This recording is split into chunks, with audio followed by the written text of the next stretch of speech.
ಮುರುಳಿ, ಅವ್ಯಕ್ತ ಮುರುಳಿ ನಾವು ಬಾಬನ ಮಕ್ಕಳಾದಾಗಿನಿಂದ ಕೇಳ್ತಾ ಇದ್ದೇವೆ. ಒಂದು 48 ವರ್ಷ, 45 ವರ್ಷಗಳ ಹಿಂದೆ ನಾವು ಅದೇ ಮುರುಳಿ ಕೇಳಿದ್ದಾಗ ಅದ ಅನುಭವಕ್ಕೂ, ಅದೇ ಮುರುಳಿ ಇವತ್ತು ಕೇಳಿದಾಗ ನಮ್ಗಾಗುವ ಅನುಭವಕ್ಕೂ ತೀರ ವ್ಯತ್ಯಾಸ ಇರ್ತದೆ. ಮುರುಳಿ ಬದಲಾಗಿಲ್ಲ, ಅದೇ ಮುರುಳಿ. ಆದ್ರೆ ನಮ್ಮ ಸ್ಥಿತಿ ಬದಲಾಗಿದೆ. ನಮ್ಮ ಸ್ಥಿತಿಯಲ್ಲಿ ಮೆಚುರಿಟಿ ಬಂದಿರೋದ್ರಿಂದ, ನಮ್ಮ ಸ್ಥಿತಿಯಲ್ಲಿ ಒಂದು ಪಕ್ವತೆ ಬಂದಿರೋದ್ರಿಂದ ನಮ್ಗ ಮುರುಳಿಯ ಆನಂದ ಬೇರೆ ರೀತಿಯಾಗಿ ಆಗ್ತದೆ. ಬಹಳ ಅದನ್ನ ಆನಂದವನ್ನ ಅನುಭವಿಸ್ಬೇಕು ನಾವು. ಮುರುಳಿ ಅದೇ, ಸಾಕಾರ ಮುರುಳಿಯೂ ಅದೇ, ಅವ್ಯಕ್ತ ಮುರುಳಿಗಳು ಅದೇ. ಆದ್ರೆ ನಮ್ಮ ಸ್ಥಿತಿ ಮೇಲೇರ್ತಾ ಹೋದ ಹಾಗೆ ಅದರ ಅನುಭವ ನಮ್ಗಾಗುತ್ತಲ್ಲ, ಆ ಗೆಹರಾಯಿಯಿಂದ ಬಾಬಾ ಏನ್ ಹೇಳ್ತಾರೆ, ಆ ಆಳ ಅದನ್ನ ನಾವು ಅನುಭವಿಸ್ಬೇಕು. ಅದಕ್ಕೆ ಬಾಬಾ ಏನ್ ಹೇಳಿದ್ದಾರೆ, 2006ರ ಮುರುಳಿ, ಅದ್ರಲ್ಲಿ ಬಾಬಾ ಏನ್ ಹೇಳಿದ್ದಾರೆ, ಯಾಕೆ ಜ್ವಾಲಾಮುಖಿ ಅನುಭವ ಬೇಕು ಅಂದ್ರೆ, ನಿಮಗೆಲ್ಲ ಬಾಲ ಇದೆ, ಆ ಬಾಲ ಸುಡುವುದಕ್ಕೆ ಬೇಕು ಅಂತ. ಯಾವ ಬಾಲ? मैं मैं पन के पूछ को जलाने के लिए ज्वालामुखी योग की जरूरत है ಅಂತ. ನಾನು ನಾನು ನಾನು ಎನ್ನುವ ಬಾಲ ಇದೆ, ಆ ಬಾಲ ಸುಡುವುದಕ್ಕೆ ನಿಮಗೆ ಏನ್ ಬೇಕು? ಜ್ವಾಲಾಮುಖಿ ಅಭ್ಯಾಸ ಬೇಕು. ನಾನಿಲ್ಲಿ ನಿಮ್ಗೆ ಸ್ವಲ್ಪ ಸಾಕಾರ ಬಾಬರವರ ರೆಫರೆನ್ಸ್ ಕೊಡುವುದಕ್ಕೆ ಇಷ್ಟಪಟ್ಟೆ. ಒಂದು 2012ರಲ್ಲಿ ಫಸ್ಟ್ ಟೈಮ್ ನಾನು ಕಾಶಿಗೆ ಹೋಗಿದ್ದೆ, ಕುಂಭಮೇಳಕ್ಕೆ ಹೋಗಿದ್ದೆ ಸೇವೆಗೆ, ಅಲಹಾಬಾದ್ಗೆ. ಅಲ್ಲಿಂದ ಮಧುಬನದ ಒಂದು ಗ್ರೂಪ್ ಜೊತೆಗೆ ಫಸ್ಟ್ ಟೈಮ್ ನನ್ನ ಲೈಫಲ್ಲಿ ಕಾಶಿಗೆ ಹೋಗಿದ್ದೆ. ಅದು ಕೊಳಕು ಕಾಶಿ ನಾನು ನೋಡಿದಾಗ. ಆದ್ರೆ ಅಲ್ಲೊಂದು ಹೋಗುವಾಗ ಒಂದು ಲಕ್ಷ್ಯ ಇತ್ತು ನಮ್ಗೆ, ಇಲ್ಲಿ ಬಾಬನವರಿಗೆ ಸಾಕಾರ ಬಾಬನಿಗೆ ಸಾಕ್ಷಾತ್ಕಾರವಾಗಿದ್ದ ಮನೆ ಇದೆಯಂತೆ, ಅದನ್ನ ನೋಡ್ಬೇಕು ಅಂತ. ಕಾಶಿ ನೋಡುವ ಉದ್ದೇಶ ಇರ್ಲಿಲ್ಲ. ನೋಡಿದಾಗ ಏನು ಅನ್ನಿಸ್ಲಿಲ್ಲ, ಯಾಕಂದ್ರೆ ಆಗಿನ ಕಾಶಿ ಹಾಗೆ ಇತ್ತು, ಕೊಳಕು ಅಂದ್ರೆ ಕೊಳಕು. ಆಮೇಲೆ ನಮ್ ಜೊತೆಗೆ ಮಧುಬನದ ಅಣ್ಣಂದ್ರಿದ್ರು ಒಂದಿಬ್ರು, ಅವರು ಆ ಮನೆ ಅಡ್ರೆಸ್ ತಗೊಂಡು ಬಂದಿದ್ರು. ಎಲ್ಲಿ ಬಾಬಾ ನಿಂತಿದ್ರಲ್ಲ ಫಸ್ಟ್, ನಿಮಗೆ ಗೊತ್ತಲ್ಲ, ಕಲ್ಕತ್ತಾದಲ್ಲಿ ಸಾಕ್ಷಾತ್ಕಾರ ಆದ್ಮೇಲೆ ಕಾಶಿಗೋಗಿ ಉಳಿದಿದ್ರು ಬಾಬಾ. ಆ ಮನೆ ನೋಡ್ಬೇಕು ಅಂತ ಅದೃಷ್ಟವಶಾತ್ ನಮ್ಗೆ ಆ ಮನೆಗೆ ಹೋಗುವಕ್ಕೆ ಅವಕಾಶ ಸಿಕ್ತು. ಅದೊಬ್ಬ ಅಗರ್ವಾಲ್ ಮಾರ್ವಾಡಿಯ ಮನೆ. ಈಗ ಅವ್ರು ಏನ್ ಮಾಡ್ತಾ ಇದ್ದಾರೆ ಅಂದ್ರೆ, ಈ ಟೆಂಟ್ ಬಿಸಿನೆಸ್ ಮಾಡ್ತಾ ಇದ್ದಾರೆ. ಆಗಿನ ಕಾಲದಲ್ಲಿ ಬಾಬನ ಪಾರ್ಟ್ನರ್ಸ್ ಅವರು, ವಜ್ರದ ವ್ಯಾಪಾರಿಗಳು. ಇವತ್ತವರು ಟೆಂಟ್ ಬಿಸಿನೆಸ್ ಮಾಡ್ತಾ ಇದ್ದಾರೆ. ಅವರ ಮೊಮ್ಮಕ್ಕಳು ಯಾರೋ ಇದ್ದಾರೆ. ಅವ್ರಿಗೆ ಬ್ರಹ್ಮಕುಮಾರರನ್ನ ನೋಡಿದ್ರೆ ಚಿಡ್ಚಿಡ, ಎಲ್ಲರೂ ಬಂದು ಕಿರಿಕಿರಿ ಮಾಡ್ತಾರೆ ಅಂತ. ಅದಕ್ಕೆ ಅವ್ರು ಯಾರಿಗೂ ಮನೆ ತೆರೆಯುವುದಿಲ್ಲ. ಆದ್ರೆ ಮಧುಬನ ದೇವರು ಸ್ವಲ್ಪ ಅವ್ರಿಗೇನೋ ಇನ್ಫ್ಲುಯೆನ್ಸ್ ಇತ್ತು, ಅಂತೂ ಇಂತೂ ನಮಗೆ ಮನೆ ಒಳಗೆ ಹೋಗಕ್ಕಾಯ್ತು. ತುಂಬಾ ಆಗಿನ ಕಾಲದ ದೊಡ್ಡ ಮನೆ, ಮೇಲ್ಗಡೆ ಒಂದು ಕೋಣೆ, ಆ ಕೋಣೆಯಲ್ಲಿ ಬಾಬಾ ನಿಂತಿದ್ರಂತೆ. ಒಂದು ತಿಂಗಳಾನುಗಟ್ಟಲೆ ಇದ್ರು ಬಾಬಾ ಮನೆಯಲ್ಲಿ ಅನ್ನುವ. ನಾನು ಯಾಕೆ ಹೇಳ್ತಿದ್ದೇನೆ, ಮೇಪನ್ಗೆ ಪೂಚ್ಕು ಜಲಾನ ಅಂದ್ರಲ್ಲ ಬಾಬಾ, ಹೇಗೆ ಪ್ರಾಕ್ಟೀಸ್ ಮಾಡಿದ್ರು ಬಾಬಾ ಅನ್ನೋದನ್ನ ಮನವರಿಕೆ ಮಾಡುವುದಕ್ಕೆ. ಆ ಕೋಣೆ ನೋಡುವುದಕ್ಕೆ ಹೋದ್ವಿ. ನಮ್ಗೆ ನಾವು ಮನೆಯಲ್ಲಿ ಇಂಟ್ರೆಸ್ಟ್ ಇರ್ಲಿಲ್ಲ, ನಮ್ಗೆ ಇದ್ದಿದ್ದು ಆ ಕೋಣೆ, ಬಾಬಾ ಇದ್ದಿದ್ದು ಕೋಣೆ ನೋಡ್ಬೇಕಂತ. ಅಲ್ಲಿ ಹೋದ್ರೆ ನಾನ್ ನಿಮ್ಗೆ ಹೇಳ್ತೇನೆ, ನಮ್ಗೆ ನಾವೆಲ್ಲ ಅಷ್ಟು ಫಾಸ್ಟ್ ಇವತ್ತಿನ ಜಗತ್ತಿಗೆ ಹೊಂದ್ಕೊಳ್ತಾ ಇಲ್ಲ.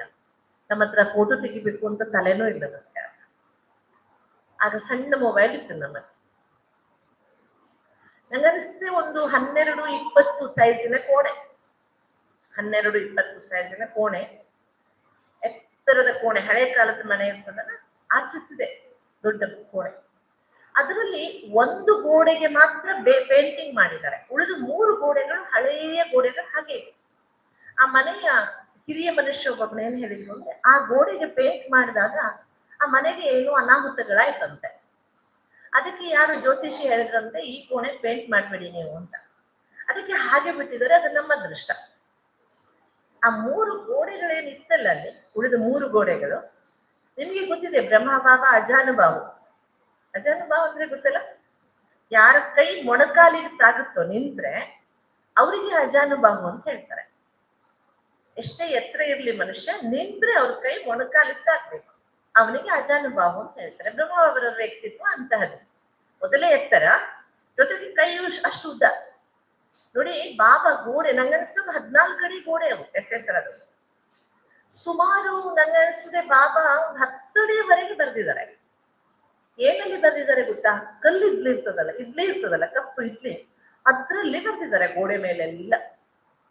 ಸಿಂಧಿಯಲ್ಲಿ ಬರ್ದಿದ್ದಾರೆ. ನಮಗೆ ಸಿಂಧಿ ಓದಕ್ಕಂತ ಬರಲ್ಲ.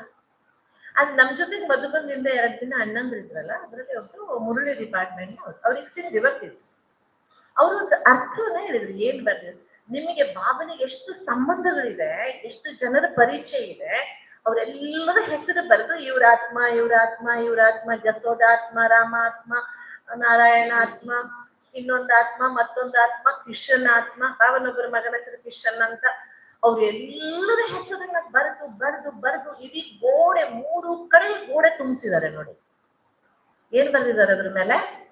ಮತ್ತೊಂದಿಲ್ಲ, ಫುಲ್ ಗೋಡೆಗಳ ತುಂಬೆಲ್ಲ ಆತ್ಮ ಆತ್ಮ ಆತ್ಮ ಆತ್ಮ ಆತ್ಮ. ಎಂಥ ಪ್ರಾಕ್ಟೀಸ್ ಮಾಡಿರ್ಬೇಕಲ್ವಾ ಮನುಷ್ಯ, ಮೊದಲ ಮನುಷ್ಯ. ನಮಗಾದ್ರೆ ಇಷ್ಟೆಲ್ಲ ಅನುಭವಗಳಿದೆ, ಮುರುಳಿಗಳಿದೆ, ಏನು ಇಲ್ಲದ ಕಾಲದಲ್ಲಿ ಬ್ರಹ್ಮ ಬಾಬರವರ ಸಾಧನೆ. ಅದಕ್ಕೆ ಇವತ್ತು ನಾನು ಆ ಮುರುಳಿಯನ್ನ ಓದ್ತಾ ಇದ್ದಾಗ ನನ್ಗನ್ಸಿದ್ದೇನು, ಏನು ಜ್ವಾಲಾಮುಖಿ ಸ್ವರೂಪ ಅಂದ್ರೆ ಯಾಕೆ ಬೇಕು ಅಂತ ಬಾಬಾ ಹೇಳಿದ್ರು. ಮ್ಯಾಪನ್ಗೆ ಪೂಜ್ಕು ಜಲಾನಕ್ಕೆ ಲಿಯೇ ಜ್ವಾಲಾಮುಖಿ ಯೋಗಿ ಅವಶ್ಯಕತೆ ಹೈ. ನನ್ನದು ನಾನ್ ಅಂತ ಇದೆಯಲ್ಲ, ಆ ಬಾಲ ಸುಡುವುದಕ್ಕೆ ಏನ್ ಬೇಕು? ನಮಗೆ ಜ್ವಾಲಾಮುಖಿ ಯೋಗದ ಅವಶ್ಯಕತೆ ಇದೆ ಅಂತ. ಏನು ಜ್ವಾಲಾಮುಖಿ ಯೋಗ ಅಂದ್ರೆ? ನಾವೆಲ್ಲ ಜ್ವಾಲಾಮುಖಿಗಳ ಬಗ್ಗೆ ಕೇಳಿದ್ದೇವೆ ಅಲ್ವಾ? ತುಂಬಾ ವರ್ಷಗಳಿಂದ ಒಳಗೆ ಕುದೀತಾ ಇರ್ತದೆ ಲಾವಾ. ಒಂದು ದಿನ ಅದು ಸಿಡಿದು ಹೊರಗೆ ಬರ್ತದೆ. ಆ ಲಾವಾ ಸಿಡಿದು ಹೊರಗೆ ಬಂದಾಗ ಮನೆ, ಮನುಷ್ಯ ಎಲ್ಲವೂ ಕರಗಿ ಹೋಗ್ತವೆ. ಅದರಲ್ಲಿ ಏನು ನಿಮಗೆ ತುಣುಕು ಸಹ ಸಿಗುವುದಿಲ್ಲ ಹೊರಗೆ. ಕಂಪ್ಲೀಟ್ ನಾವು ನಿಶಾ ಇಲ್ಲದ ಹಾಗೆ ನಾಶವಾಗಿ ಹೋಗ್ತದೆ. ಜ್ವಾಲಾಮುಖಿಯಲ್ಲಿ ಏನಾದ್ರೂ ಬಿದ್ರೆ ಏನೇನು ಉಳಿಯೋದಿಲ್ಲ. ಇನ್ನೊಂದು ವಿಚಿತ್ರ ಅಂದ್ರೆ, ಎಲ್ಲಿ ಜ್ವಾಲಾಮುಖಿ ಆಗುತ್ತೆ, ಜ್ವಾಲಾಮುಖಿ ಲಾವ ಹರಡುತ್ತೆ, ಆ ಮಣ್ಣು ತುಂಬಾ ಫಲವತ್ತಾಗ್ತದೆ. ಇದು ಒಂದು ಅದ್ಭುತ. ಅದನ್ನ ನಾವು ಬಾಬನಿಗೆ ಯೋಚನೆ ಮಾಡಿದ್ರೆ, ಏನು ಜ್ವಾಲಾಮುಖಿ? ಹೀಗೆ ನಾನು ಬಾಬನ ಹತ್ರ ಮಾತಾಡ್ತಾ ಇದ್ದೇವೆ. ಬಾಬಾ ಎಲ್ಲ ಸರಿ, ಜ್ವಾಲಾಮುಖಿ ಸ್ಥಿತಿಯಿಂದ ಮ್ಯಾಪಲ್ ನಾಶವಾಗ್ತದೆ ಅಂತ ಹೇಳಿದೆ ನೀನು, ಬಟ್ ಜ್ವಾಲಾಮುಖಿ ಅಂದ್ರೆ ಏನು? ಯಾವ ರೀತಿಯ ಯೋಗಕ್ಕೆ ನೀವು ಜ್ವಾಲಾಮುಖಿ ಅಂತ ನಾವು ಹೇಳ್ಬೋದು? ಯಾವ ಸ್ಥಿತಿಯಿಂದ ನಾವು ಆ ಜ್ವಾಲಾಮುಖಿಯನ್ನ ಅನುಭವ ಮಾಡ್ಬೋದು? ಒಂದು ಸ್ಪಷ್ಟವಾಯ್ತು, ನಮ್ಗೆ ಜ್ವಾಲಾಮುಖಿ ಸ್ಥಿತಿಯ ಅಭ್ಯಾಸ ಮಾಡುವುದಕ್ಕೆ ಸತತವಾದ ಅಭ್ಯಾಸ ಬೇಕು, ನಿರಂತರತೆ ಬೇಕು.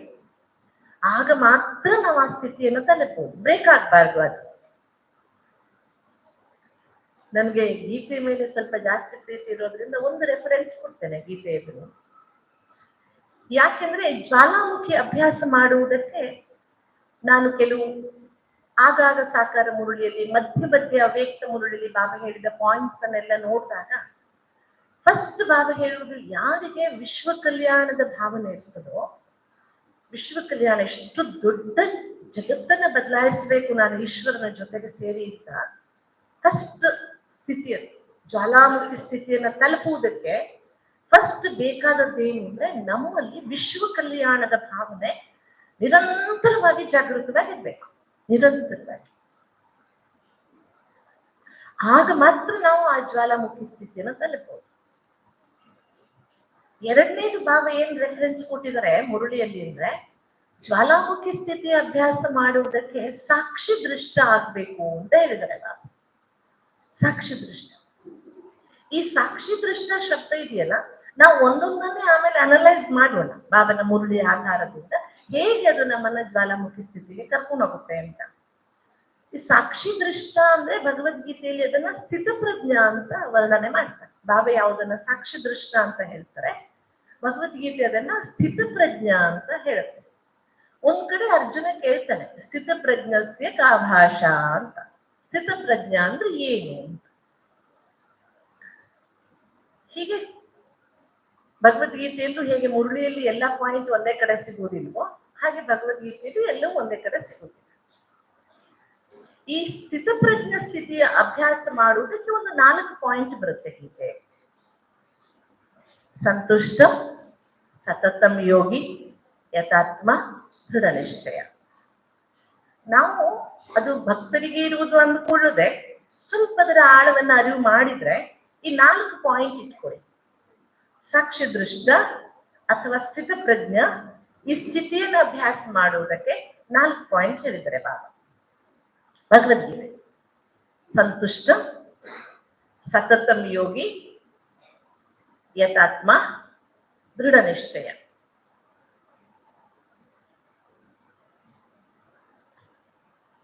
ಮನನ ಮಾಡಿ ಅದನ್ನ ನೋಡಿ. ಯಾವುದೇ ಅಭ್ಯಾಸ ಚೆನ್ನಾಗಿ ಆಗ್ಬೇಕಾದ್ರೆ ಈಗ ಊಟ, ಸಿಂಪಲ್ ಒಂದು ಊಟ ಮಾಡ್ತೇವೆ ನಾವು. 2 ರೀತಿಯಿಂದ ಊಟ ಮಾಡ್ತೇವೆ. ಹೊಟ್ಟೆ ತುಂಬಿಸಿಕೊಳ್ಳುವುದಕ್ಕೊಂದು ಊಟ ಮಾಡ್ತೇವೆ, ಊಟ ಮಾಡಿದ ಮೇಲೆ ತೃಪ್ತಿಯಾಗುವುದಕ್ಕೊಂದು ಊಟ ಮಾಡ್ತೇವೆ. ಹೊಟ್ಟೆ ತುಂಬಿದಾಗಲೆಲ್ಲ ತೃಪ್ತಿಯಾಗಿರುತ್ತೆ ಅಂತ ಗ್ಯಾರಂಟಿ ಇಲ್ಲ. ಎಲ್ಲಿಯೋಮ್ಮೆ ಊಟ ಮಾಡಿ ಬರ್ತೇವೆ, ಯಾಕೋ ಸಮಾಧಾನ ಇಲ್ಲ, ಒಂಚೂರು ಬೆಲ್ಲ ತಿಂದು ನೀರು ಕುಡಿದ್ರೆ ಅದು ಸಮಾಧಾನ ಆಗುತ್ತೆ ಅಂತ. ಸಿಂಪಲ್ ಒಂದಿಷ್ಟು ಬೆಲ್ಲ ತಿಂದು ನೀರು ಕುಡಿದ್ರೆ ನಮ್ಗೆ ತೃಪ್ತಿ ಆಗುತ್ತೆ.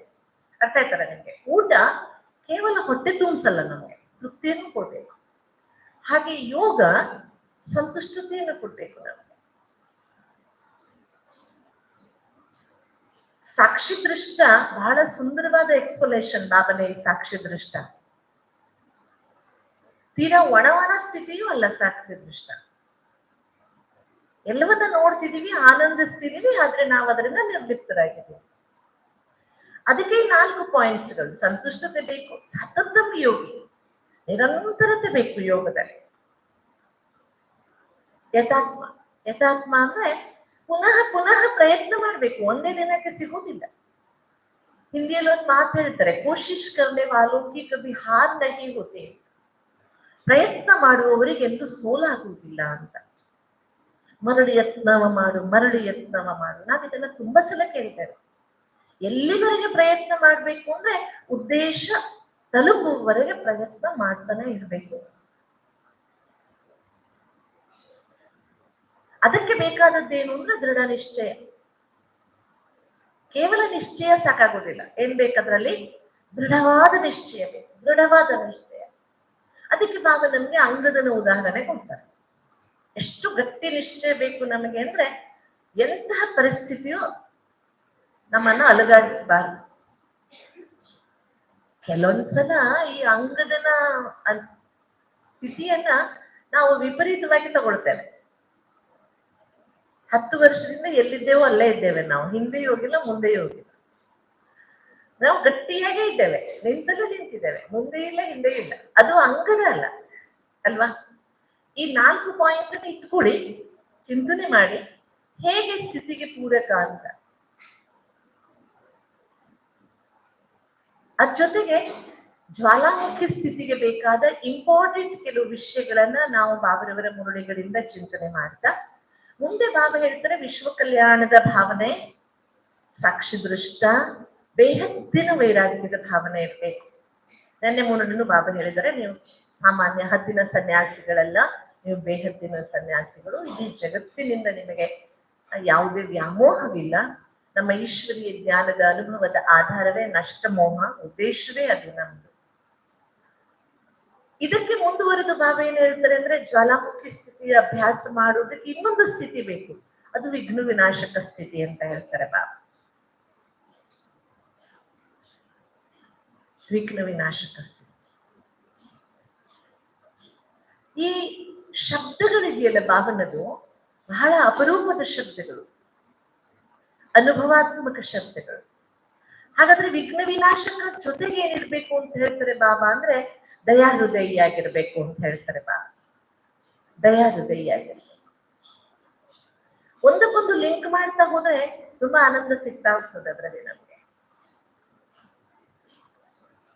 ಆಮೇಲೆ ಬಾಬಾ ಶುಭ ಚಿಂತಕ ಹೇಳ್ತಾರೆ. ಆಮೇಲೆ ಬಾಬಾ ದಾನಿ, ಮಹಾದಾನಿ, ವರದಾನಿ ಸ್ಥಿತಿಯ ಬಗ್ಗೆ ಹೇಳ್ತಾರೆ. ನೋಡಿ, ಇವೆಲ್ಲವೂ ಸೇರಿದಾಗ ಜ್ವಾಲಾಮುಖಿ ಆಗ್ತಿದೆ ನೀವು ಅಂತ. ಎಷ್ಟು ಎಫರ್ಟ್ಸ್ ಮಾಡ್ಬೇಕು, ಹೆದರುವ ಅವಶ್ಯಕತೆ ಇಲ್ಲ. ಯಾಕೆ ಗೊತ್ತಾ? ತುಂಬಾ ಸರಳವಾದದ್ದಿದೆ, ಕಷ್ಟ ಇಲ್ಲ ಇದರಲ್ಲಿ. ಅಟೆನ್ಷನ್ ಇದ್ರೆ ಸಾಕು. ಅಭ್ಯಾಸ ಮಾಡುವುದಕ್ಕೆ ಏನ್ ಬೇಕು ನಮ್ಗೆ? ಅಟೆನ್ಷನ್ ಇದ್ರೆ ಸಾಕು. ಆಮೇಲೆ ಬಾಬಾ ಇನ್ನೊಂದ್ ಕಡೆ ಏನ್ ಹೇಳ್ತಾರೆ, ज्वाला स्वरूप का अनुभव करने के लिए निर्माण की भावना और निर्वाण की स्थिति होना जरूरी है. ಪ್ರತಿಯೊಂದು ಕಾರ್ಯ ಮಾಡುವುದರಲ್ಲಿ ನಿರ್ಮಾಣದ ಭಾವನೆ ಕನ್ಸ್ಟ್ರಕ್ಟಿವ್ ಆಗಿರ್ಬೇಕು, ಜೊತೆಗೆ ನಿರ್ವಾಣ ಆಗಾಗ ನಮ್ಮ ಮೂಲ ಸ್ವರೂಪದ ಕಡೆಗೆ ಹೋಗ್ತಾ ಇರಬೇಕು.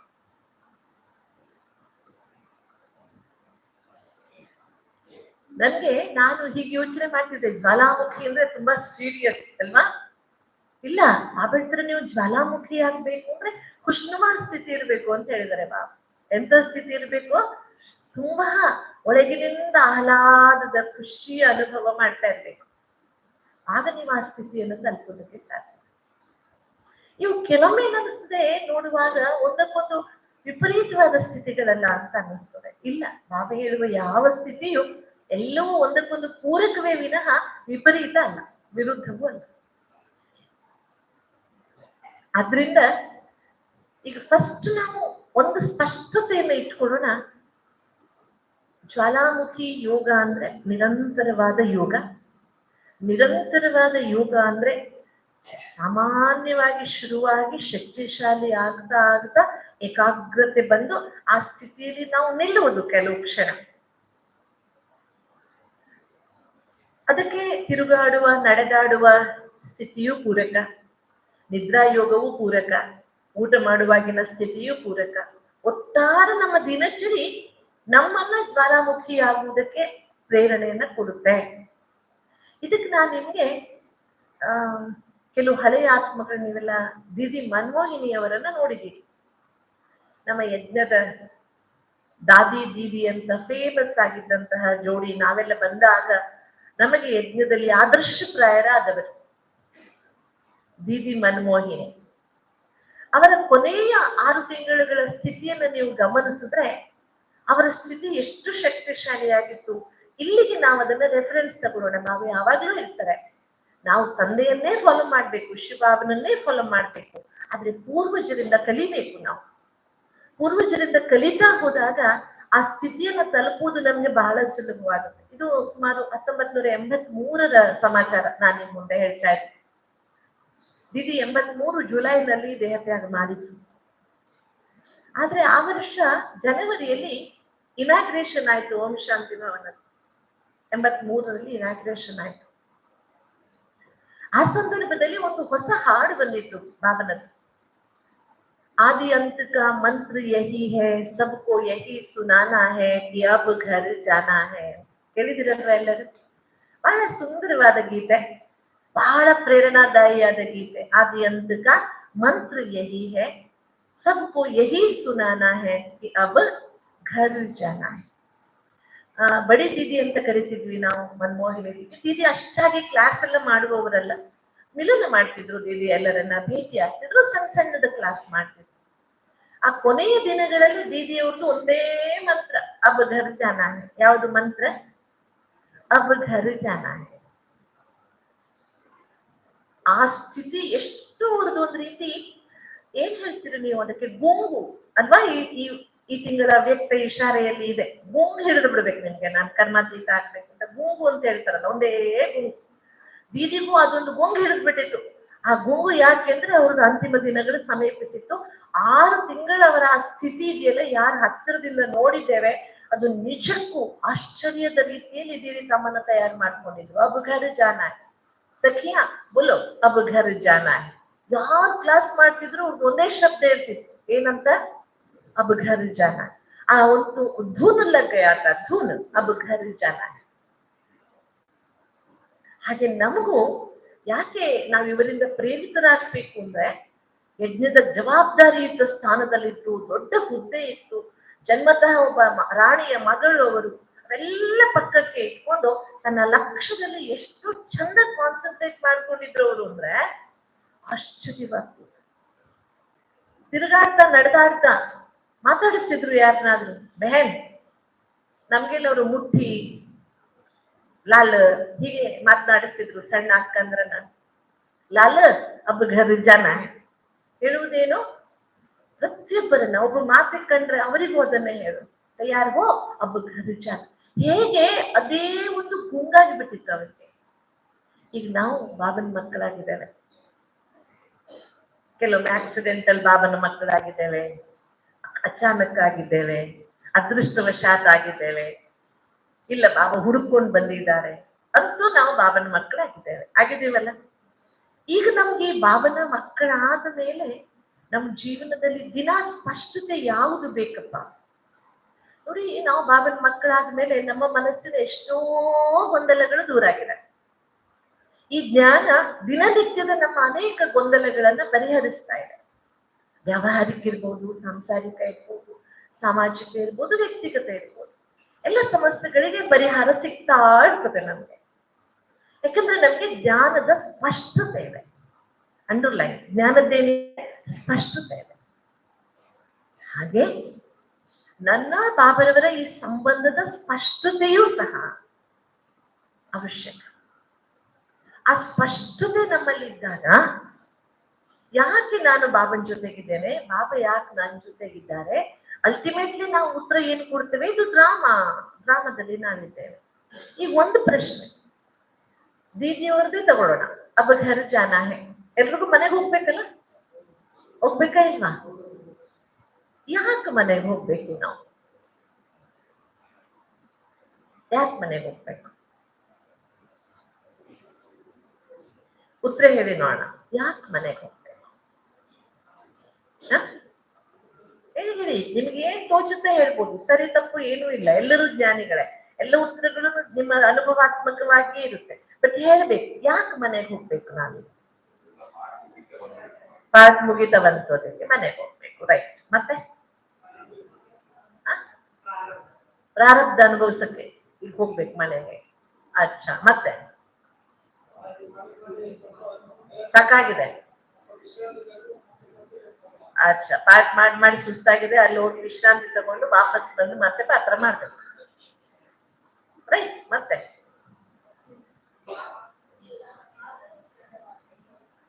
ನಮ್ ನಿಜ ಮನೆ ಅದು, ಅಲ್ಲಿ ಹೋಗ್ಲೇಬೇಕು, ದಾರಿ ಇಲ್ಲ ಬೇರೆ. ಮತ್ತೆ ಹೇಳಿ, ಮತ್ತೆ ಯಾಕೆ ಮನೆಗೆ ಹೋಗ್ಬೇಕು?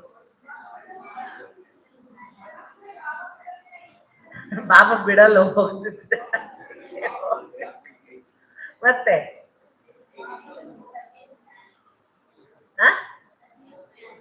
सत्य में आने के लिए लालच. ठीक है, ಹೋಗೋಣ. ಮತ್ತೆ ಈಗ ಒಂದು ಪ್ರಶ್ನೆ ನಿಮ್ಮ ಮುಂದೆ, ಒಂದು ಪ್ರಶ್ನೆ. ನೀವು ಇಲ್ಲಿ ಕೂತಿದ್ದೀರಾ, ನಿಮಗೆ ಮೋದಿ ಫೋನ್ ಬರುತ್ತೆ ಈಗ, ನಾಳೆ ನಿಮ್ ಜೊತೆ ಚಾಯ್ ಕುಡಿತೀನಿ ನಾನು, ಬನ್ನಿ ಅಂತ. ಚಾಯ್ ವಿತ್ ಮೋದಿ, ಹೋಗ್ತೀರಾ ಇಲ್ವಾ? ಭಾರಿ ಖುಷಿಯಿಂದ ಮೋದಿ ಕರೆದಿದ್ದಾರ.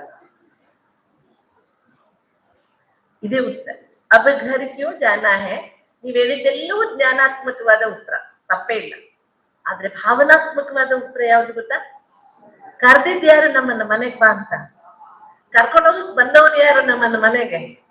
ಬಾಬಾ ಯಾರು? ಈ ಜಗತ್ತಿನ ಒಡೆಯ, ಈ ಜಗತ್ತಿನಲ್ಲಿ ಎಲ್ಲರಿಗಿಂತ ಶ್ರೇಷ್ಠನಾದವನು. ಅವನು ನಮ್ಮನ್ನ ಕರ್ಕೊಂಡು ಹೋಗಕ್ ಬಂದಿದ್ದಾನೆ. ಇನ್ವಿಟೇಷನ್ ಯಾರ್ದು ನಮಗೆ ಮನೆಗೆ ಹೋಗಕ್ಕೆ? ಯಾರ್ದು? ಪರಮಾತ್ಮನ ಇನ್ವಿಟೇಷನ್ ಇದೆ. ಅವನು ಬಂದಿದ್ದಾನೆ ಕರ್ಕೊಂಡು ಹೋಗಕ್ಕೆ.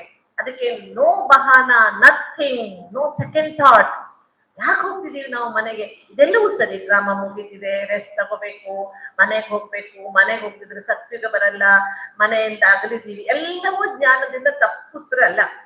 ಆದ್ರೆ ನಾನು ಮನೆಗೆ ಹೋಗ್ಬೇಕು ಅನ್ನೋ ಒಳಗಿನ ಜ್ವಾಲೆ ಜಾಗೃತವಾಗ್ಬೇಕಾದ್ರೆ ದಿನ ನೆನಪಾಗಿರ್ಬೇಕಾಗಿರೋದು, ನನ್ನನ್ನು ಕರ್ಕೊಂಡು ಹೋಗಕ್ಕೆ ಯಾರು ಬಂದಿದ್ದಾರೆ? ಇನ್ವಿಟೇಷನ್ ಯಾರದು? ಅರೆ ಸ್ವರಂ ಪರಮಾತ್ಮ ಮನೆ ಬಾರ್ಲಿಕ್ಕೆ ಬಂದಿದ್ದಾರೆ, ನೀನು ಕರ್ಕೊಂಡು ಹೋಗ್ತೇನೆ ಅಂತ. ಎಷ್ಟು ಖುಷಿಯಿಂದ ಹೋಗ್ಬೇಕಲ್ವಾ? ನೋಡಿ, ನನ್ನ ಸ್ಥಿತಿ ಶಕ್ತಿಶಾಲಿಯಾದ ಸ್ಥಿತಿ ಆಗ್ಬೇಕಾದ್ರೆ ಒಂದಾದ್ರೂ ನನ್ಗೆ ಭಾವನೆಯನ್ನ ಸ್ಟಿಮ್ಯುಲೇಟ್ ಮಾಡುವಂತಹ ಪಾಯಿಂಟ್ ಬೇಕು ನನ್ನ ಒಳಗಡೆ. ನನ್ನ ಭಾವನೆಯನ್ನ ಸದಾ ಜಾಗೃತವಾಗಿಡುವಂತಹ ಎಂಥ ಪರಿಸ್ಥಿತಿಯು ನನ್ನ ಒಳಗಿನ ಆ ಭಾವನೆಯ ಆ ಗಾಢತೆಯನ್ನ, ಆ ಭಾವನೆಯ ಮೂಲ ಚಿಂತನೆಯನ್ನ ನಾಶ ಮಾಡಬಾರ್ದು. ಅಂತಹ ಸ್ಥಿತಿ ಬೇಕು ಯಾವ ಪರಿಸ್ಥಿತಿಯೂ ಸಹ. ಬಹುಶಃ ನೆನ್ನೆದೆ ಮುರುಳಿನ ಬಾಬು ಹೇಳಿದರೆ, ಯಾವ ಪರಿಸ್ಥಿತಿಯು ಸಂಘವು ನಿಮ್ಮನ್ನ ಹಲ್ಚಲ್ನಲ್ಲಿ ತರಬಾರ್ದು. ಅಂತಹ ಅಚಲವಾದ ಸ್ಥಿತಿ ಬೇಕು ನಮಗೆ. ಅದಕ್ಕೆ ನಾವು ಕಣ್ಣಾರೆ ನೋಡಿದಂತಹ ಅಬ್ ಘರ್ ಜಾನಾ ಹೇ ಎನ್ನುವ ದೀದಿಯವರ ಸ್ಥಿತಿ ಇರಬಹುದು. ಇನ್ನೊಂದು ಉದಾಹರಣೆ ಕೊಡ್ತೇನೆ ನಾನು. ಜ್ವಾಲಾಮುಖಿ ಸ್ಥಿತಿ ಅಂದ್ರೆ ತುಂಬಾ ಶಕ್ತಿಶಾಲಿಯಾಗಿ ಯೋಗ ಮಾಡ್ತಾರೆ ಅಲ್ಲ. ನಾ ಬಡಿದಾದೀಜಿಯವರ ಅಂತಿಮ ದಿನಗಳನ್ನು ಹತ್ತಿರದಿಂದ ನೋಡಿದ್ದೇನೆ. ಬಡಿದಾದೀಜಿ ಅಂದ್ರೆ ದಾದಿ ಪ್ರಕಾಶ್ನ ಯಾವುದೋ ಒಂದು ಕೆಲಸಕ್ಕೋಸ್ಕರ ಮೌಂಟ್ ಅಬ್ ಹೋಗಿದ್ದೆ, ಶಾಂತಿವನಕ್ಕೆ. ದಾದಿ ಆಗ್ಲೇನೆ ದಾದಿಗೆ ಹುಷಾರಿರ್ಲಿಲ್ಲ. ದಾದಿ ಕಾಟೇಜ್ ಅಲ್ಲಿ ಇದ್ವಿ. ನಂಗೆ ತುಂಬಾ ಮನಸ್ಸಾಯ್ತು, ದಾದಿಯನ್ನು ಒಮ್ಮೆ ನೋಡ್ಕೊಂಡು ಬರೋಣ, ಹೇಗೆ ಅಟ್ಲೀಸ್ಟ್ ಒಂದು ಝಲಕ್ ನೋಡ್ಕೊಂಡು ಬರ್ಬೇಕು. ಯಾಕಂದ್ರೆ ದಾದೀಜಿಯವ್ರ ಜೊತೆಗೆ ನಮ್ದೆಲ್ಲ ಇಮೋಷನ್ಸ್ ಇದೆ. ನಮ್ ಜೀವನಕ್ಕೆಲ್ಲ ಪ್ರೇರಣೆ. ನಾನೆಂದು ಬ್ರಹ್ಮಕುಮಾರಿಯಾಗಿ ನಿಂತಿರುವುದಕ್ಕೆ ಯಾರಾದ್ರೂ ಆಧಾರ ಅಂದ್ರೆ ಬಾಬನ್ ಬಿಟ್ಟ ಮೇಲೆ ದಾದಿ. ಅದಕ್ಕೆ ಒಂದ್ಸಲ ನೋಡ್ಕೊಂಡ್ ಬರೋಣ ಅಂತ. ನಿಮಗ್ ಗೊತ್ತಿದೆ, ಅಷ್ಟು ಈಸಿ ಕಾಟೇಜ್ ಅಲ್ಲಿ ಯಾರನ್ನು ಬಿಡ್ತಿರ್ಲಿಲ್ಲ. ಅನುಮಾನ ಮಾಡ್ತಾ ಹೋದೆ ಕಾಟೇಜ್ ಹತ್ರ. ಅಲ್ಲಿ ವಿಶ್ವನಾಥ್ ಬಾಯಿದು, ಅಲ್ಲಿ ಬನ್ನಿ ಬನ್ನಿ ವೀಣಾಬೆನ್ ಅಂತ ಕರೆದು ಒಳಗೆ ಹೋದೆ. ಆಶಾ ಬೆನ್ ಕೂತಿದ್ರು ದಾದಿ ಪಕ್ಕದಲ್ಲಿ. ಮುರುಳಿ ಓದ್ತಾ ಇದ್ರು ದಾದಿಗೆ. ದಾದಿ ಹೀಗೆ ಮಲಗಿದ್ರು. ದಾದಿ ಮುರುಳಿ ಕೇಳ್ತಾ ಇದ್ರು. ಕೂತ್ಕೋ ವೀಣಾ ಅಂದ್ರು ಆಶಾಬೆನ್. ನಾನು ಅಲ್ಲೇ ಕೂತೆ. 15 ನಿಮಿಷ ಆಯ್ತು ಓದ್ತಾ ಇದ್ರು ಆಶಾಬೆನ್. ಮುರುಳಿ ನಿಧಾನಕ್ಕೆ ಓದ್ತಾ ಇದ್ರು. ಅಷ್ಟೊತ್ತಿಗೆ ಆಶಾಬೆನ್ಗೆ ಫೋನ್ ಬಂತು, ಹೋಗ್ಬೇಕು. ನನ್ಗೇನ್ ಹೇಳಿದ್ರು ಆಶಾಬೆನ್, ನೀನು ದಾದಿಗೆ ಮುರುಳಿ ಓದ್ತಾ ಇರು, ನಿಲ್ಲಿಸ್ಬಾರ್ದು ದಾದಿಗೆ ಮುರುಳಿನ. ನನ್ನ ಹತ್ರ ಮುರುಳಿ ಕೊಟ್ಟು ಓದ್. ಅನ್ಕೊಳ್ತೀನಿ ಅದು ಒಂದು ನನ್ನ ಸಂಗಮ ಯುಗದ ಭಾಗ್ಯ. ನಾನು ಪಕ್ಕದಲ್ಲಿ ಕೂತ್ಕೊಂಡು ಮುರುಳಿ ಓದಕ್ಕೆ ಶುರು ಮಾಡಿದೆ. ಅವ್ರು ಯಾವ ಪೇಜ್ ನಿಲ್ಸಿದ್ರು ಅಲ್ಲಿಂದ ಮುಂದೆ ನಾನು ಮುರುಳಿ ಓದ್ತಾ ಇದ್ದೀನಿ. ದಾದಿ ಕಣ್ಣು ಮುಚ್ಚಿದ್ರು. ನಾನ್ ತಿಳ್ಕೊಂಡೆ ದಾದಿಗೆ ನಿದ್ದೆ ಬಂತು, ಈಗ ಡಿಸ್ಟರ್ಬ್ ಮಾಡೋದು ಬೇಡ ಅಂತ ನಾ ಮುರುಳಿ ಸ್ಟಾಪ್ ಮಾಡಿದೆ. ಒಂದು 30 ಸೆಕೆಂಡ್ ಆಗಿರ್ಬೋದು ಮುರುಳಿ ಸ್ಟಾಪ್ ಮಾಡಿ. ಕ್ಯೋ ಬಂದ್ ಕಿಯಾ ಅಂತ ಕೇಳಿದ್ರು ನಾನು. क्यों बंद किया? दादी आपके आंख लग गई थी। नहीं ना, आंखों में थोड़ा थकान हो रहा था, मैंने आंख बंद किया है। मुरली सुना. ನಾನು ಮುರುಳಿ ಓದಕ್ಕೆ ಶುರು ಮಾಡಿದೆ. ಆಗ ದಾದಿಗೆ ಸ್ವರ ಚೇಂಜ್ ಆಗಿದ್ದು ಗೊತ್ತಾಯ್ತು. ಅಷ್ಟೊತ್ತು ಗೊತ್ತಾಗ್ಲಿಲ್ಲ. ಅಚ್ಚಾ ಆಶಾ ಚಲಿ ಗೈ, ತುಮ್ ವೀಣಾ बैठी हो ಅಂದ್ರು ದಾದಿ ಕಣ್ತಿರಿಸಿ. ಹಾ ದಾದಿ, ಅಚ್ಚಾ ಸುನಾವ್. ನೋಡಿ ಆ ಸ್ಥಿತಿ. ತುಂಬಾ ಶರೀರಕ್ಕೆ ತೊಂದರೆಗಳಿದೆ, ಪೈಪ್ಗಳನ್ನೆಲ್ಲ ಹಾಕಿದ್ದಾರೆ, ದೈಹಿಕವಾಗಿ ತುಂಬಾ ಹಿಂಸೆ ಇದೆ. ಆದ್ರೆ ಆ ಸ್ಥಿತಿ ಏನಿತ್ತಲ್ಲ, ಅದ್ಭುತವಾದ ಸ್ಥಿತಿ. ದಾದಿ ಯಾವಾಗ್ಲೂ ಹೇಳ್ತಿದ್ರು, ನನ್ ಒಂದೇ ಆಸೆ, ಶರೀರ ಬಿಡುವಾಗ ಬಾಬನ್ ಮುರುಳಿ ಕೇಳ್ತಾ ಬಾಬನ್ ಜೊತೆಗೆ ನಾನು ಶರೀರ ಬಿಡ್ಬೇಕು. ಅಂತಹ ಮಹಾನ್ ಆತ್ಮ, ಯಜ್ಞಕ್ಕಾಗಿ ಜೀವನವನ್ನೇ ಕೊಟ್ಟವರು. ಅವರ ಸ್ಥಿತಿಗೆ ಆಧಾರ ಏನಾಗಿತ್ತು ಅಂದ್ರೆ ಬಾಬನ ಮುರುಳಿ. ಸೊ ನಾವು ಅಂಡರ್ಲೈನ್ ಮಾಡ್ಕೊಳ್ಳೋಣ, ನಮ್ಗೆ ಜ್ವಾಲಾಮುಖಿ ಸ್ಥಿತಿಯನ್ನು ತಂದುಕೊಳ್ಳುವುದಕ್ಕೆ ಅದ್ಭುತವಾದ ಆಧಾರ ಬೇರೆ ಯಾವುದೂ ಅಲ್ಲ. ಯಾವುದು? ಆ ಮುರುಳಿ ಮೇಲಿನ ಪ್ರೀತಿ, ಒಂದೊಂದೇ ಮುರುಳಿಯ ಶಬ್ದವನ್ನ ಆನಂದಿಸುವ ಮನೋಭಾವ. ಏನ್ ಬೇಕು ಹೇಳಿ? ಬರೀ ಮುರುಳಿ ಓದುವುದಲ್ಲ, ಎಲ್ಲರೂ ಓದ್ಬಿಡ್ತೀವಿ ಮುರುಳಿಯನ್ನ. ಆ ಒಂದೊಂದು ಮುರುಳಿಯ ಶಬ್ದವನ್ನ ಆನಂದಿಸ್ಬೇಕು. ನಾನು ಒಂದೊಂದ್ಸಲ ಹೇಳ್ತೇನೆ, ಈ ಶಬ್ದ ಪರಮಾತ್ಮನ ಬಾಯಲ್ಲಿ ಬರ್ಬೇಕಾದ್ರೆ ಆ ಶಬ್ದದ್ದು ಏನ್ ಭಾಗ್ಯ ಅಲ್ವಾ? ಈ ಶಬ್ದ ಭಗವಂತ ಬಳಸಿದಾನೆ ಅಂದ್ರೆ, ಜಗತ್ತಿನಲ್ಲಿ ಲಕ್ಷಗಟ್ಟಲೆ ಶಬ್ದಗಳಿದ್ದಾವೆ, ಆದ್ರೆ ಈ ಶಬ್ದ ಭಗವಂತ ಬಳಸಿದಾನೆ ಅಂದ್ಮೇಲೆ ಆ ಶಬ್ದದ್ದು ಎಂತ ಭಾಗ್ಯ ಅಂತ ನಾನು ಖುಷಿ ಪಡ್ತಾ ಇರ್ತಾರೆ. ಆ ರೀತಿಯೇ ಒಂದೊಂದು ಮುರುಳಿಯನ್ನ, ಇವತ್ತು ಶಿವಬಾಬಾ ಮುರುಳಿಯಲ್ಲಿ ತನ್ನ ಈಶ್ವರ ಅನ್ನುವ ಶಬ್ದವನ್ನ ಹೇಳ್ತಾನೆ. ಯಾವ ಅರ್ಥದಿಂದ ಬಾಬಾ ಈಶ್ವರ ಅಂತ ನಾವು ಆನಂದಿಸುವುದು. ಒಂದೊಂದು ಶಬ್ದವನ್ನ ಬಾಬನ ಜೊತೆಗೆ ನಾವು ಆನಂದಿಸ್ತಾ ಹೋದಾಗ ನಮ್ಮ ಸ್ಥಿತಿ ಗಟ್ಟಿ ಆಗ್ತಾ ಹೋಗ್ತದೆ, ಸ್ಟ್ರಾಂಗ್ ಆಗ್ತಾ ಹೋಗ್ತದೆ. ಅನುಭವಾತ್ಮಕವಾಗಿ ನಾವು ಏನ್ ಹೇಳ್ತೇವೆ ಅಂದ್ರೆ, ಜ್ವಾಲಾಮುಖಿ ಸ್ಥಿತಿ ಒಂದು ದಿನದಲ್ಲಿ ಬಂದ್ಬಿಡಲ್ಲ, ಸತತವಾದ ಅಭ್ಯಾಸ. ನಾನು ನೆನಪು ಮಾಡ್ಕೊಟ್ಟೆ ಆಗಲೇ, ಸಂತುಷ್ಟಂ ಸತತಂ ಯೋಗಿ, ಸತತವಾಗಿರ್ಬೇಕು. ಯಾವ ಪರಿಸ್ಥಿತಿಯು, ಯಾರ ಉಪಸ್ಥಿತಿಯು ನನ್ನ ಅಂತರಂಗದ ಸ್ಥಿತಿಯನ್ನ ಅಲುಗಾಡಿಸ್ಬಾರ್ದು. ಒಂದು ಬಹಳ ಸುಂದರವಾದ ಮಾತು ಕೇಳಿದ್ದೇನೆ ನಾನು. ಎಂತಹ ಕಾರ್ಮೋಡವೂ ಸಹ ಆಕಾಶದ ಸೌಂದರ್ಯಕ್ಕೆ ಧಕ್ಕೆ ತರುವುದಕ್ಕೆ ಸಾಧ್ಯ ಇಲ್ಲ. ಮೋಡ ಸರಿದು ಹೋದ ಮೇಲೆ ಆಕಾಶ ಹೇಗಿತ್ತು ಹಾಗೇ ಆಗುತ್ತೆ. ಮತ್ತೆ ಕೆಲವು ಕ್ಷಣಗಳ ಮಾತು ಅಷ್ಟೆ. ಹಾಗೆ ಎಂತಹ ಪರಿಸ್ಥಿತಿಯು ನನ್ನ ಅಂತರಂಗವನ್ನ, ನನ್ನ ಸ್ಥಿತಿಯನ್ನ, ನನ್ನ ಮೂಲ ಉದ್ದೇಶವನ್ನ ಅಲುಗಾಡಿಸ್ತಾರೆ. ಏನು ಮೂಲ ಉದ್ದೇಶ? ಮೇ ಔರ್ ಮೇರಾ ಬಾಬಾ. ನಮ್ಮ ಉದ್ದೇಶ ಎರಡೇ, ಮತ್ತೆ ಯಾರು ಇಲ್ಲ. ನಾನು, ನನ್ನ ಅಸ್ತಿತ್ವ ಯಾರಿಂದ? ಬಾಬರವರಿಂದ. ನಾನು ಇವತ್ತಿಲ್ಲಿ ಇದ್ದೇನೆ ಅಂದ್ರೆ ಇದಕ್ಕೆ ಕಾರಣ ಯಾರು? ಬಾಬಾ. ನನ್ನ ಈ ಜೀವನ ಯಾರಿಗೋಸ್ಕರ? ಬಾಬನಿಗೋಸ್ಕರ ಅಲ್ವಾ? ನೀವು ಅನ್ಕೊಳ್ಳಿ, 84 ಜನ್ಮ ನಾವು ಮನುಷ್ಯರ ಜೊತೆಗೆ ಬದುಕಿದೀವಿ. ಈ ಒಂದು ಜನ್ಮ ಭಗವಂತನ ಜೊತೆಗೆ ಬದುಕುವ ಭಾಗ್ಯ ಸಿಕ್ಕಿದೆ ನಮ್ಗೆ, ಯಾವುದೇ ಇಲ್ವಾ? ಯಾರ್ಯಾರು ಅನ್ಕೊಳ್ತೀರಿ ಇದು ಬಹಳ ಶ್ರೇಷ್ಠವಾದ ಜೀವನ, ಭಗವಂತನ ಜೊತೆಗೆ ಬದುಕಕ್ಕೆ ಅವಕಾಶ ಸಿಕ್ಕಿದೆ ನಾವು. ನೀವು ನೋಡಿ, ಜಸ್ಟ್ ಒಂದು ಕಂಪ್ಯಾರಿಸನ್ ಮಾಡ್ಕೊಳ್ಳಿ. ಈಗ ಅಮಿತಾಬ್ ಬಚ್ಚನ್ ಡ್ಯಾನ್ಸ್ ಮಾಡ್ತಾ ಇರ್ತಾನೆ, ಫೇಮಸ್, ದ ಬಿಗ್ ಬಿ. ಅವನು ಹಿಂದೆ 100 ಜನ ಡ್ಯಾನ್ಸ್ ಮಾಡ್ತಾ ಇರ್ತಾರೆ, ಎಲ್ಲ ಗ್ರೂಪ್ ಅಲ್ಲಿ ಡ್ಯಾನ್ಸ್ ನಡೀತಾರೆ. ಅವನ ಹಿಂದೆ 100 ಜನ ಇರ್ತಾರೆ. ಅವ್ರು ಯಾರ ಮೇಲೂ ಫೋಕಸ್ ಬೀಳಲ್ಲ. ಫೋಕಸ್ ಯಾರ ಮೇಲೆ ಇರುತ್ತೆ? ಅಮಿತಾಬ್ ಬಚ್ಚನ್. ಆದ್ರೂ ಅವ್ರು ಹಿಂದೆ ನಿಂತು ಡ್ಯಾನ್ಸ್ ಮಾಡಿದವ್ರಿಗೆ ಎಷ್ಟು ಗರ್ವ ಇರುತ್ತೆ ಗೊತ್ತಾ? ನಾನು ಅಮಿತಾಬ್ ಬಚ್ಚನ್ ಜೊತೆಗೆ ಸ್ಟೇಜ್ ಶೇರ್ ಮಾಡ್ಕೊಂಡಿದ್ದೀನಿ ಅಂತ. ಅವ್ನು ಎಲ್ಲೂ ಕಾಣೋದೇ ಇಲ್ಲ ಸಿನಿಮಾದಲ್ಲಿ, ಆದ್ರೂ ಎಷ್ಟು ನಾಶ ಇರ್ತದೆ ಅವರಿಗೆ. ವಿಚಾರ ಮಾಡಿ, ಸೃಷ್ಟಿಯಲ್ಲಿ ಪರಮಾತ್ಮ ಅವತರಿಸಿದಾಗ, ಪರಮಾತ್ಮ ಪಾತ್ರ ಮಾಡುವಾಗ ಅವನ ಜೊತೆಗೆ ಪಾತ್ರ ಮಾಡುವ ಭಾಗ್ಯ ನಮಗೆ ಸಿಕ್ಕಿದೆ, ಹೌದಾ ಇಲ್ವಾ ಹೇಳಿ? ಇದು ಎಲ್ಲದಕ್ಕಿಂತ ಶ್ರೇಷ್ಠವಾದ ಭಾಗ್ಯ. ಪರಮಾತ್ಮ ಈ ಸೃಷ್ಟಿಯಲ್ಲಿ ಬಂದು ಪಾತ್ರ ಮಾಡುವಾಗ ಅವನ ಜೊತೆಗೆ ನಿಂತು ಪಾತ್ರ ಮಾಡುವ ಭಾಗ್ಯ ನಮಗೆ ಸಿಕ್ಕಿದೆ. ಇದಕ್ಕಿಂತ ಶ್ರೇಷ್ಠವಾದ ಭಾಗ್ಯ ಬೇರೆ ಯಾವುದಿಲ್ಲ. ಇದ್ರ ಮಧ್ಯೆ ನಾವು ಚಿಲ್ಲರೆ ವಿಷಯಗಳಲ್ಲೆಲ್ಲ ತಲೆ ಕೆಡಿಸ್ಕೊಳ್ತಾ ಇರ್ತೇವೆ, ಏನೇನೋ ಚಿಲ್ಲರೆ ವಿಷಯಗಳಲ್ಲಿ ತಲೆ ಕೆಡಿಸ್ಕೊಳ್ತೇವೆ. ಆದ್ರೆ ಮೂಲ ಮಾತು ಮರೆತು ಬಿಡ್ತೇವೆ. ನಾವು ಯಾರ ಜೊತೆಗೆ ನಾವು ಸ್ಟೇಜ್ ಹಂಚಿಕೊಂಡಿದ್ದೇವೆ, ಯಾರ ಜೊತೆಗೆ ನಾವು ಪಾರ್ಟ್ ಮಾಡ್ತಾ ಇದ್ದೇವೆ, ಯಾರ ಪಾರ್ಕ್ ನಡೀತಾ ಇದೆ ಸ್ಥಿತಿ. ನೋಡಿ, ನಮ್ಮ ಸ್ಥಿತಿಯನ್ನ ಜ್ವಾಲೆ ಆಗ್ಬೇಕು. ಅದು ಜ್ವಾಲೆ ನೋಡಿ, ಈಗ ಜಗತ್ನಲ್ಲಿ ಇವತ್ತು ಬದಲಾ ಲೇನೆ ಕಿ ಜ್ವಾಲ ಬಹುತ್ ಹೈ. ಜಗತ್ನಲ್ಲಿ ಎಲ್ಲ ಕಡೆಯೂ ಈ ಜ್ವಾಲ ಇದೆ. ಕೆಲವು ಸಮಯದ ಹಿಂದೆ ನಮ್ಮ ಊರಿನ ಪಕ್ಕದಲ್ಲಿ 2 ಜನಾಂಗಗಳ ಮಧ್ಯೆ ಘರ್ಷಣೆ. ಆ ಕಾರ್ಯಕ್ರಮಕ್ಕೆ ನಮ್ಮ ಮಿನಿಸ್ಟರ್ ತುಂಬಾ ಗದ್ದಲಾಗಿತ್ತು ಊರಲ್ಲಿ.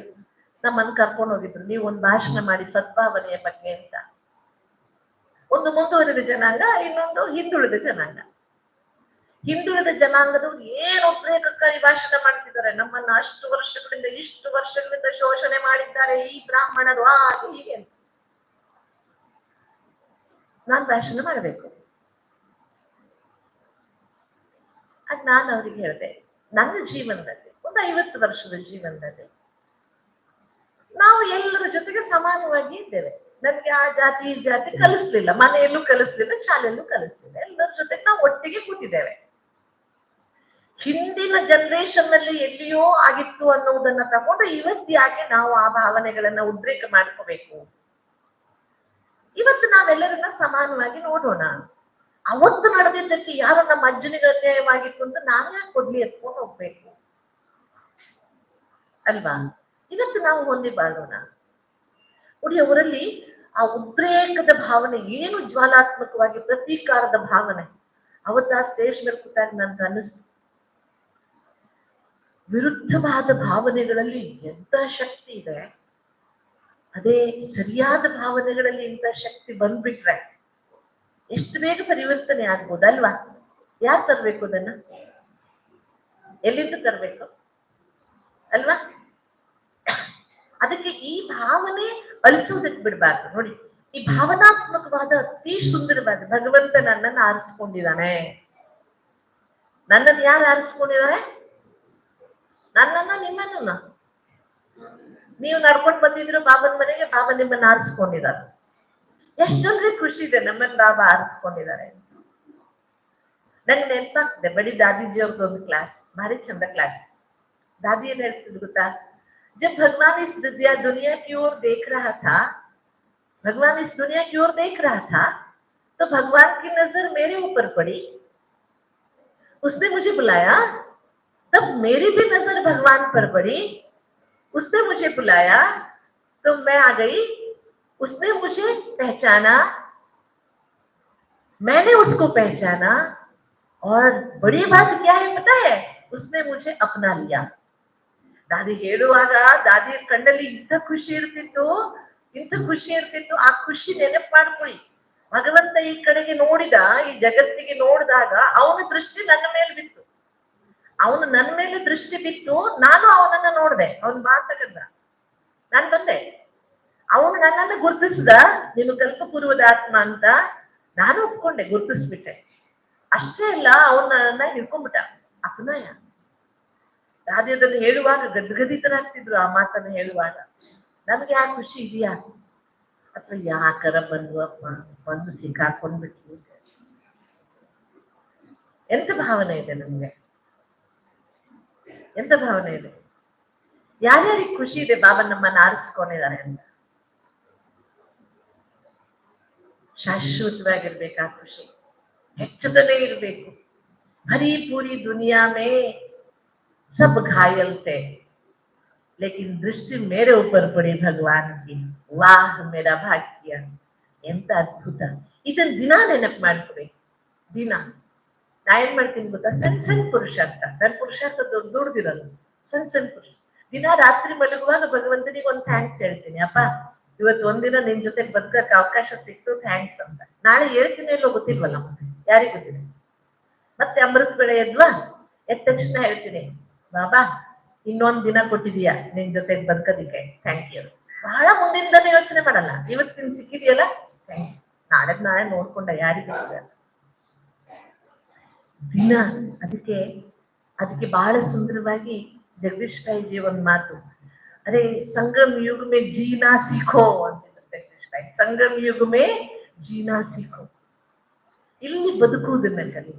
ಇವೆಲ್ಲವೂ ನಮ್ಮ ನೀವೇನು ಜ್ವಾಲಾಮುಖಿ ಸ್ಥಿತಿ ಅಂತ ನಾವು ಹೇಳ್ತಿದ್ದೀವಿ ಇವತ್ತು, ಆ ಸ್ಥಿತಿ ಅಷ್ಟು ಜ್ವಾಲಾಮುಖಿ ಆಗುವುದಕ್ಕೆ ಬಹುದಿನಗಳ ಈ ಒಂದು ಪ್ರೇರಣೆ, ಅಂತ ಪ್ರೇರಣೆ, ಅನುಭವಾತ್ಮಕವಾದ ಪ್ರೇರಣೆ, ಜೀವಂತಿಕೆ, ಒಳಗಿನ ಲೈವ್ಲಿನೆಸ್ ಇದೆಯಲ್ಲ, ಆ ಜೀವಂತಿಕೆ ಬೇಕು ನಮ್ಗೆ. ನಾನ್ ನೋಡಿದ್ದೇನೆ, ಹಳಬರ ಆಗ್ತಾ ಭಾರಿ ಸೀರಿಯಸ್, ಆ ಜೀವಂತಿಕೆ ಅನುಭವ ಮಾಡುವುದಿಲ್ಲ. ನಾವು ಸೀರಿಯಸ್ ಆಗೋಣ, ವಯಸ್ಸಿಗೆ ಸರಿಯಾಗಿ ಸೀರಿಯಸ್ನೆಸ್ ಬರ್ದಿದ್ರೆ ಹುಡುಗಾಟಿಕೆ ಅಂತ ಹೇಳ್ಬಿಡ್ತಾರೆ, ಚೈಲ್ಡಿಶ್ ಅಂತ ಹೇಳ್ತಾರೆ, ಅದು ಬೇರೆ. ಆದ್ರೆ ಒಳಗಿನಿಂದ ನಮ್ಮೊಳಗೆ ಆ ಬಾಬನ ಮಗು ನಾನು ಎನ್ನುವ ಮಗುವಿನ ಮನೋಭಾವ ಇದೆಯಲ್ಲ, ಅದೆಂದು ಸಾಯ್ಬೇಕು, ಅದೆಂದು ಸಾಯಕ್ ಬಿಡಬಾರ್ದು. ಬಾಬಾ ಅಂದ್ರೆ ಸಾಕು, ಎಲ್ಲ ಮರೆತು ಅವನ ಕಡೆಗೆ ಬರುವಂತಹ ಮನೋಸ್ಥಿತಿ ಬೇಕು. ಅದಕ್ಕಾಗಿ ನಾವಿವತ್ತು ಎರಡು ಚಿಂತನೆ ಮಾಡೋಣ. ಜ್ವಾಲಾಮುಖಿ ಸ್ಥಿತಿ, ಒಂದು ವಿವೇಕಯುತವಾಗಿ ಜ್ವಾಲಾಮುಖಿ ಸ್ಥಿತಿಯ ಅಭ್ಯಾಸ ಮಾಡುವುದು, ಇನ್ನೊಂದು ಭಾವನಾತ್ಮಕವಾಗಿ ಜ್ವಾಲಾಮುಖಿ ಸ್ಥಿತಿಯ ಅಭ್ಯಾಸ ಮಾಡುವುದು. ಸಂಗಮಯುಗದಲ್ಲಿ ಎರಡೂ ಬೇಕು, ವಿವೇಕನೂ ಬೇಕು, ಭಾವನೆಯೂ ಬೇಕು. ಕೇವಲ ವಿವೇಕ ನಮ್ಮನ್ನ ಸ್ವಲ್ಪ ಅಹಂಕಾರಿಗಳನ್ನಾಗಿ ಮಾಡ್ಬಿಡ್ತವೆ. ಕೇವಲ ಭಾವನೆ ನಮ್ಮನ್ನ ತುಂಬಾ ಅತಿ ಭಾವನಾತ್ಮಕ, ಕೆಲವೊಮ್ಮೆ ಅಂಧಶ್ರದ್ಧೆ ಕರ್ಕೊಂಡು ಹೋಗ್ಬಿಡ್ತೀವಿ. ಇವೆರಡೂ ಆಗ್ಬಾರ್ದು ಅಂದ್ರೆ ಎರಡರಲ್ಲೇ ಬ್ಯಾಲೆನ್ಸ್ ಬೇಕು, ಭಾವನೆಯೂ ಬೇಕು, ವಿವೇಕವೂ ಬೇಕು. ಹಾಗಾಗಿ ಜ್ವಾಲಾಮುಖಿ ಸ್ಥಿತಿ ಅಭ್ಯಾಸ ಮಾಡುವುದಕ್ಕೆ ನಾವೀಗ ಸುಮಾರು ಅರ್ಧ ಗಂಟೆಗಿಂತ ಜಾಸ್ತಿ ಆಯ್ತು ನಾನು ನಿಮ್ಗೆ ಹೇಳ್ತಾ ಇದ್ದೇನೆ, ಕೇಳ್ತಾ ಇದ್ದೀರಿ ನೀವೆಲ್ಲ.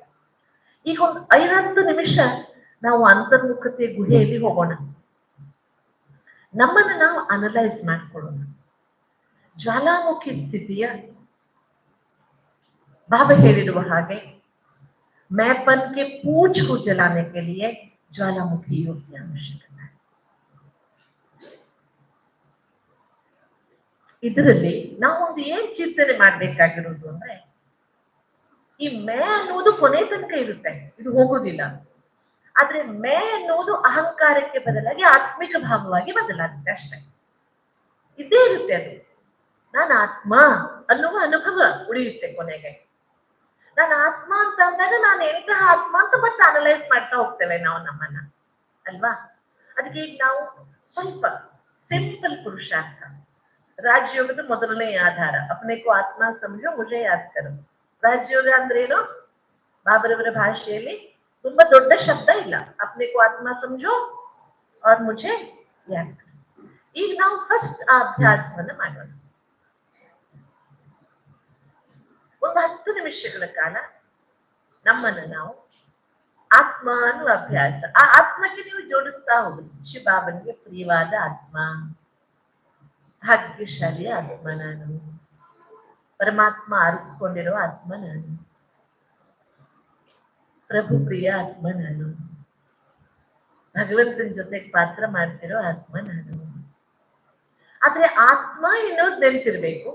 ದೇಹ ಭಾವ ಬರುತ್ತಾ ನೋಡೋಣ, ಬಂದ್ರೆ ಬಹಳ ತಲೆ ಕೆಡಿಸ್ಕೋಬೇಡಿ, ಪಕ್ಕಕ್ಕೆ ಸರಿಸರಿ ಮತ್ತೆ ಆತ್ಮ ಅಂತ ಅಭ್ಯಾಸ ಮಾಡಿ. ಬರುತ್ತೆ, ಎಲ್ಲಿ ಹೋಗುತ್ತೆ? 63 ಜನ್ಮದ ಯಾಕೆ 84 ಜನ್ಮದ ಸಾಧ್ಯ ಅಲ್ವಾ? ಅದು ಹೋಗ್ಬಿಡೋದಿಲ್ಲ ಅಷ್ಟು ಬೇಗ. ಆದ್ರೆ ಆತ್ಮಭಾವ ಎಷ್ಟಿತ್ತು ಆಮೇಲೆ ಚೆನ್ನಾಗಿ ಅನುಭವ ಮಾಡಿದ ಮೇಲೆ ನೋಟ್ಬುಕ್ ನಲ್ಲಿ ನಾವು ಬರೆಯೋಣ. ಈ 10 ನಿಮಿಷದ ಯೋಗದ ನಂತರ ನಾನು ಆತ್ಮ ಅನುಭೂತಿಯನ್ನ ಎಷ್ಟು ಪರ್ಸೆಂಟೇಜ್ ಮಾಡುವುದರಲ್ಲಿ ಸಫಲ ಆದೆ ಬರೆಯೋಣ. ಆಗುತ್ತೆ? ನಮ್ಮನ್ನ ನಾವೇ ಚೆಕ್ ಮಾಡ್ಕೊಳ್ಳೋಣ.